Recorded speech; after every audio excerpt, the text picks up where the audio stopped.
Enquanto isso, o ex-deputado Eduardo Bolsonaro tem um interrogatório marcado no Supremo Tribunal Federal para amanhã, terça-feira. Ele é réu por coação do Judiciário no período que antecedeu o julgamento da trama golpista. 2 horas da tarde, por videoconferência, esse depoimento faz parte da fase de instrução da ação penal. O Estadão, que é autor dessa reportagem, a Agência Estado tentou contato com o deputado e ele ainda não respondeu. Na fase de instrução de um processo, a defesa precisa apresentar provas, indicar testemunhas que possam confrontar a denúncia. A presença do réu não é obrigatória nesse interrogatório, considerando um ato de defesa, assim como a ausência dele não é penalizada. Eduardo não indicou advogado e tem a defesa realizada pela Defensoria Pública da União. Segundo a denúncia da PGR, Eduardo é acusado de tentar beneficiar o ex-presidente, o pai dele, Jair Bolsonaro, e articular medidas contra o Brasil nos Estados Unidos, como a imposição de tarifas ao país e retaliações a autoridades. Eduardo Bolsonaro vive nos Estados Unidos desde o ano passado e perdeu o mandato por excesso de faltas nas sessões. Como não foi localizado para receber a notificação do processo, ele foi citado por edital. É uma comunicação, um trâmite para que o processo possa seguir. Sakamoto e o Eduardo Bolsonaro, a situação dele, interrogatório, ele nem manifestou posição sobre advogado, não deve acontecer, né? O que acontece é o seguinte, o deputado Eduardo Bolsonaro ex-deputado Eduardo Bolsonaro tem repetido várias vezes que se voltar para o Brasil ele vai ser preso, não pretende voltar enquanto isso. Ele perdeu, né, o cargo, deve também perder o cargo de escrivão da Polícia Federal, ele é escrivão concursado que estava apenas cedido, né, ao Congresso Nacional, estava de licença por conta do mandato. Todo o resto da história vocês conhecem muito bem, né, gente? Ele acabou indo para os Estados Unidos com exatamente receio de ser preso em meio a toda aquela movimentação contrária ao julgamento do pai dele por tentativa de golpe de Estado.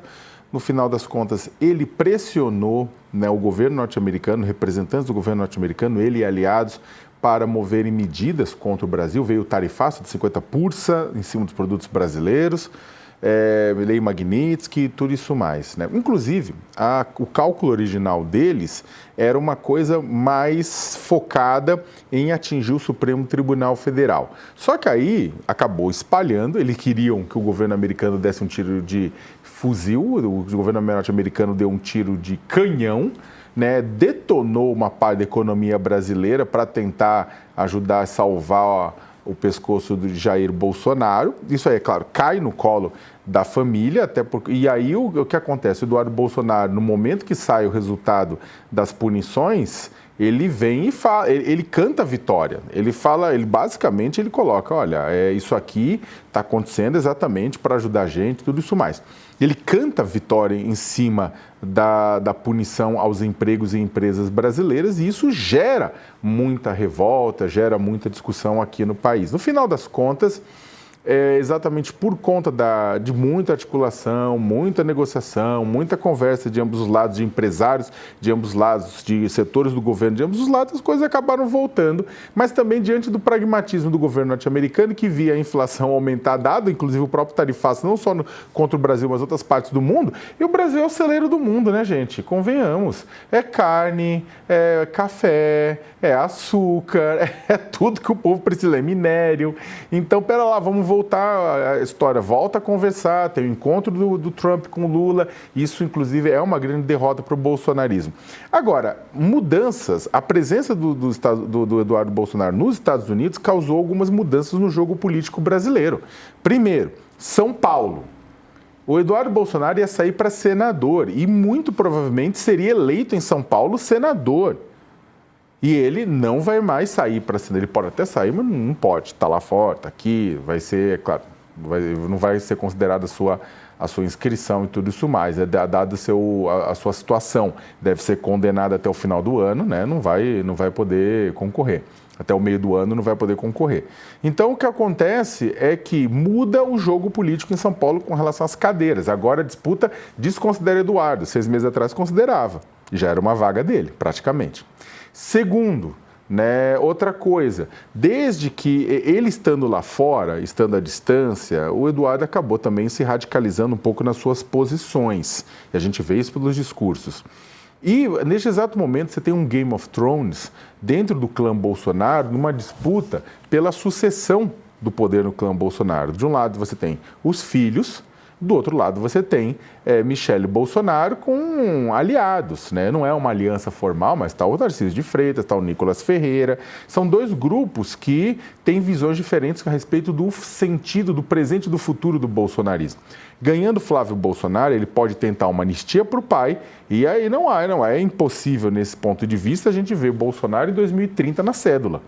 2026 Flávio, 2030 o próprio Jair.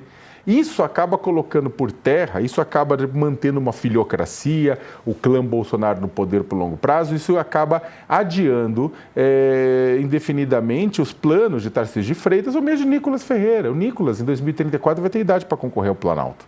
Né? Então, isso sem contar a própria Michele, que também tem seus planos políticos. E aí lá de fora, Eduardo vem fazendo o quê para terminar? Vem cobrando duramente Nicolas, vem cobrando Tarcísio, vem cobrando Michele por participar mais ativamente da campanha do irmão Flávio.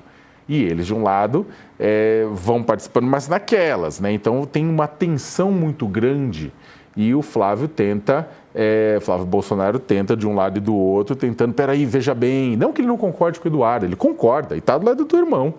Né? O irmão abençoou também o primogênito da família, pelo cargo, pela concorrência, para a competição do cargo de presidente. Só que ele precisa tentar mediar, e tem o Nicolas, a Michele, que são fundamentais para a campanha dele. Então, de um lado, o Eduardo segue sendo o grilo falante da família.